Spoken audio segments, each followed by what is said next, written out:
showtime! It's a family reunion on Netflix, and we're all watching Wednesday. So let's look at the differences between the new hit show and the classic Addams Family stories. Those who forget history are doomed to repeat it. Mild spoilers ahead, but nothing that'll completely shock you. That's what Uncle Fester is for. So tell us everything. Since you've abandoned me here, I've been hunted, haunted. For Netflix to make Wednesday work, they had to age up Wednesday Addams. In the Addams Family, Christina Ricci and Jimmy Workman, who play Wednesday and Pugsley respectively, were both 10 when they played their iconic characters. Other portrayals of the family have done the same, leaving the question of who is the older sibling up to interpretation for the audience. Wednesday is definitely the leader of the duo, with her forcing her brother into an electric chair for fun and whatnot, but neither of them are labeled the older sibling. In Wednesday, it's established almost instantly that Wednesday Addams is quite older than Pugsley. Wednesday Addams is 15 and turns 16 later in the series. Pugsley is a few years younger. There could be a lot of reasons for this, but we'll say the biggest one must be that the show is about Wednesday. And yes, we love Pugsley and all of his little striped shirt glory. But if Pugsley was the same age as Wednesday, it would only make sense for Morticia and Gomez to send him to Nevermore Academy too. You're soft and weak. You'll never survive without me. That would have defeated the whole purpose of the show. Besides, Wednesday being older just makes sense. Who, other than being a big sister, would be protective enough to unleash piranhas on an unsuspecting swim team just because they shoved you in a locker? And she was so right for that, by the way. We're glad that dude lost a testicle.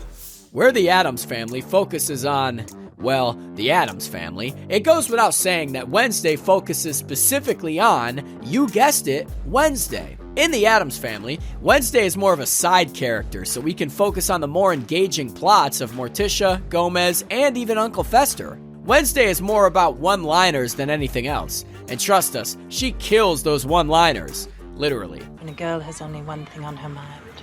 Boys. Homicide. But anyways, unless Wednesday is at school, we almost never see her separated from the members of her family. Netflix's Wednesday does a complete 180 in that department. One of us has to go. Which one? Not only is the show focused on Wednesday at school, but it's a boarding school. Wednesday is well and truly on her own, and living by herself.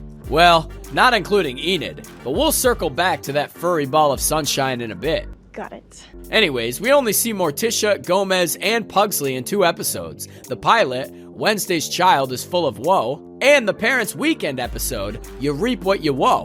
Uncle Fester also pays Wednesday a visit in episode 7, If You Don't Woe Me By Now. But the primary focus of the series remains on Wednesday, and who she is outside of her family. And she really, really wants to be outside of them.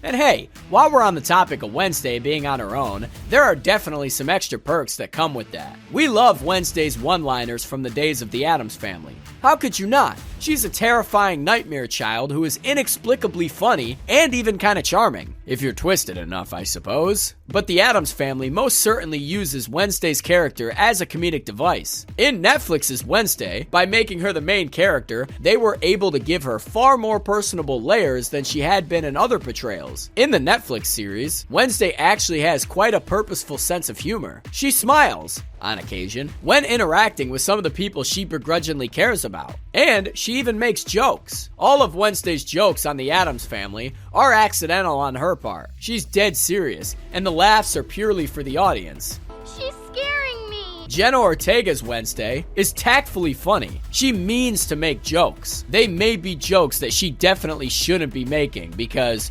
well, yikes. But Wednesday is hilarious, and I'm not gonna pretend that I wasn't laughing. It's honestly refreshing to see that extra kick of human in her scary little soul. With a new show and a new setting comes tons of new characters that have never been seen before in the Addams Family. The most notable are Wednesday's friends, although she would probably severely harm me for calling them that. I lock you in here for the rest of the semester. And you go slowly and sing. There's Enid, a semi-wolfy werewolf who's obsessed with color and is basically sunshine shoved into a person. There's Bianca, the school's queen bee, who's a siren/mermaid with a scamming mother. There's Eugene, who has the power to control bees, and Ajax, who has hair color that can be described as, quote, snakes. That's barely even scratching the surface of all the new characters in Netflix's Wednesday. These new characters couldn't possibly be more different than Wednesday, especially Enid. I mean, those two are polar opposites. Watching them stand next to each other is like watching a puppy and an annoyed cat interact. You're just waiting for the claws to come out, and Enid literally has claws. But there's a reason Wednesday connects with all of these characters. They're all outcasts, and even if some of them hate each other, they're unified on that front. In the comic, TV series, and classic history of the Addams family, Morticia Addams is white. Her family history traces back to, unsurprisingly, Salem, Massachusetts. Witchcraft heavily implied. This still holds up for Netflix's Wednesday, or we can assume it does. Morticia's background beyond her time at Nevermore Academy isn't discussed much. Gomez's ethnicity, however, was changed for Wednesday. Originally, the characters of the Addams family didn't have a surname. Later, creatives named them after Charles Addams, the creator of the original cartoon. He suggested the names Rapelli and Gomez for the character of Gomez. Both could be Latin names, but Rapelli could also be Italian. Because the name Gomez was chosen, it was decided that Gomez was Spanish ancestry, but he looks ambiguous. In the show, Wednesday, Gomez is clearly Latino, played by Luis Guzman, who's Puerto Rican. Jenna Ortega, our Wednesday, is Mexican and Puerto Rican. So, for the first time, Wednesday is portrayed by a Latina as well. The show even leans into the identity of the family being Mexican, discussing it along with things like Dia de los Muertos. This clarity and distinction is a huge score for diversity, and we're so grateful to Luis Guzman, Jenna Ortega, and Isaac Ordonez, who plays Pugsley, for knocking this out of the park for Latina X fans everywhere.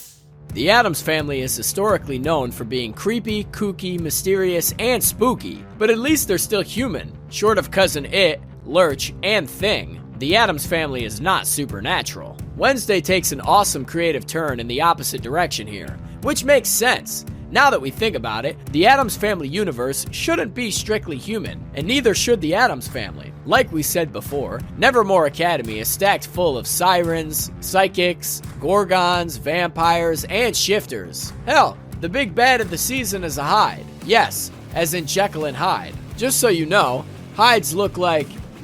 yeah, sorry you had to see that. We'd offer to spare you going forward, but that's not what Wednesday would want. The point is, Addams Family? Humans. Wednesday? Yes, humans. But also non-humans. Oh, and the humans are called normies. Classic. It would have been tragic to include all these incredible supernatural creatures, and to not make Wednesday one. Thankfully, Netflix didn't miss out on the opportunity. The jump likely would have been too jarring for die-hard fans of the Addams family to make Wednesday something like a siren or a vampire, but there are plenty of more subtle supernatural options for Wednesday Addams in the ripe year of 2022. Almost instantly in the series, we're introduced to the fact that Wednesday has psychic visions. She can't control it, but sometimes she touches certain things, her head jolts up, and she can see violent things that happened in the past or will happen in the future. We come to find out that Wednesday gets this ability from Morticia, who also has psychic abilities. Morticia explains that their psychic abilities can be best explained by the spectrum of who they are. Morticia tends to look more on the positive side of things, so she's a dove. She gets happy, positive visions. Lucky her. Wednesday, on the other hand, is a raven. She gets terrifying, awful visions, which makes sense because Wednesday is, well, Wednesday. Addams Family Values has arguably one of the most iconic scenes in history of a character condemning colonialism. Wednesday and Pugsley go to a summer camp called Camp Chippewa, where Wednesday tricks her camp counselors into giving her a lead role in the camp's play about Thanksgiving. In an iconic monologue by Christina Ricci, Wednesday interrupts the normal, "It's Thanksgiving, let's all hold hands and eat turkey" play, and discusses the hardship of Native Americans in modern times. She decides that, instead, the natives in the play are going to scalp the pilgrims and burn their village to the ground. The scene ends with everything on fire and the adults in charge of the play being roasted over a flame with apples in their mouth. Netflix's Wednesday condemns colonialism in a completely different way. Since this fictional world's core is about supernatural creatures of the world and how they've been deemed outcast, who have been historically oppressed, Netflix's Wednesday leans into that and uses it as a symbol for real American history. On the show, Joseph Crackstone is a known historical figure in Jericho, where Nevermore Academy is. He killed and wanted to eradicate all outcasts, classic white pilgrim who hates anything out of the ordinary. Well, when Nevermore Academy is taken to Jericho for an outreach day, Wednesday is meant to play her cello for a ceremony celebrating the new statue of Crackstone. Instead, she and Thing hijack the performance until the statue is burning, and all we can hear is Wednesday's powerful performance of Vivaldi's Winter, which is, again, you guessed it, so awesome. Something that's completely different in Wednesday on Netflix is the way our favorite parents, Gomez and Morticia, found each other. The romantic tale goes like this on the Addams Family TV show. Gomez was set to marry Morticia's sister, Ophelia. Yeah, that's right. We can't imagine Gomez marrying anyone else but Morticia, but apparently their parents could. In Wednesday, the tale was completely different. Morticia and Gomez were both students at Nevermore Academy long before Wednesday's attendance. They met there, fell in love, and covered a murder together, which, honestly, that's much more on par with who the Addams Family is. Relationship goals, am I right?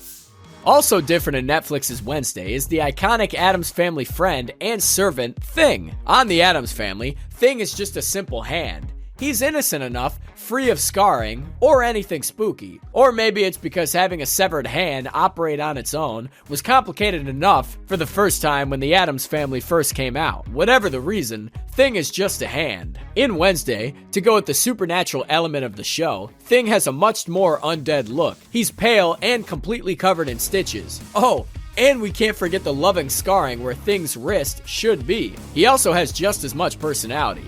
On the Addams Family, humans could loosely understand what Thing was trying to tell them. He'd give the occasional thumbs up or finger motion that made the interaction clear. On Wednesday, however, people like Wednesday and Enid have entire conversations with Thing. It's super cool, and his look makes it even better.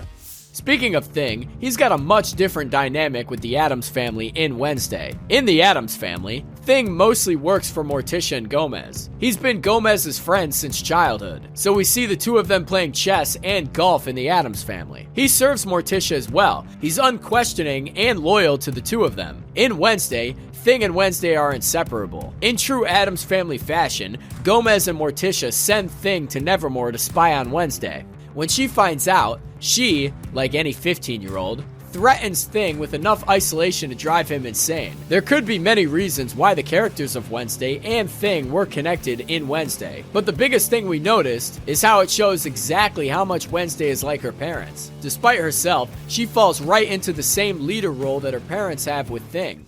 Wednesday's appearance on Wednesday may match Wednesday's appearance on the Addams Family perfectly, but some of Wednesday's interactions are completely different on the Netflix show. In the Addams Family, Wednesday's a girl of few hobbies. She likes hurting her brother and cutting off the heads of her dolls. That's not to say she doesn't express adoration for both of those activities in Wednesday, but she's the main character now. She's gotta love more than that. And she does. In Wednesday, she's a writer. She set aside an hour every day so she can focus on writing her novels. Now, these novels have been denied by publishers, and many people who have read them have been, mentally compromised because of them. Or they've told Wednesday she needs psychological help. Which, fair, but being a writer is a huge part of who she is. Her passion for it is awesome.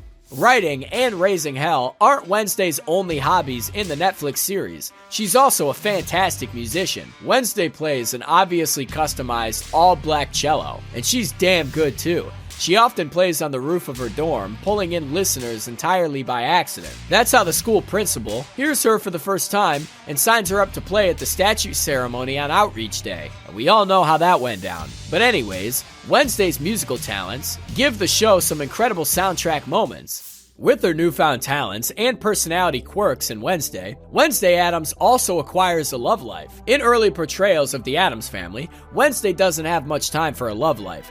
She's way too young for it, obviously, and her time is mostly focusing on making Pugsley's life miserable. The closest thing she has to a romantic interest is that of a fellow outcast campgoer in the Addams Family Values. They bond, and he shows up at her house later dressed as Gomez, which, yeah, Wednesday's not a fan, and I wouldn't be either. That's kinda creepy. In Wednesday, our favorite terrifying girl finds herself in something of a love triangle. She's got two guys wrapped around her pale little finger: Xavier Thorpe, an artistic psychic who she goes to school with, and Tyler Galpin, the son of Jericho's sheriff. Some fans may have also speculated that maybe Enid and Wednesday have a spark too, which, honestly, we can see it. Speaking of Wednesday's romantic interests, Wednesday's first kiss is very different on the Netflix show. In the movies, Wednesday gets her first kiss during Addams Family Values. That fellow outcast camper that was mentioned earlier, Joel Glicker, allergic to life. He has to carry an inhaler with him everywhere, and he's just generally not made for outdoor living. He's Wednesday's first kiss, both of them on different sides of the fence, before Pugsley and Wednesday escape camp. They both immediately wipe their mouths after. But hey, it's cute. In Wednesday, her first kiss is with Tyler Galpin, after he tells her he wants to pursue a romantic relationship. We won't spoil the outcome of that because, yikes. Wow, Tyler is very different from Joel, to say the least. So those are some of the biggest differences we noticed between the Addams family and Wednesday. Let us know in the comments how you think these changes worked for the show, and tell us if we missed anything spooky while you're down there. And hey, don't forget to snap twice.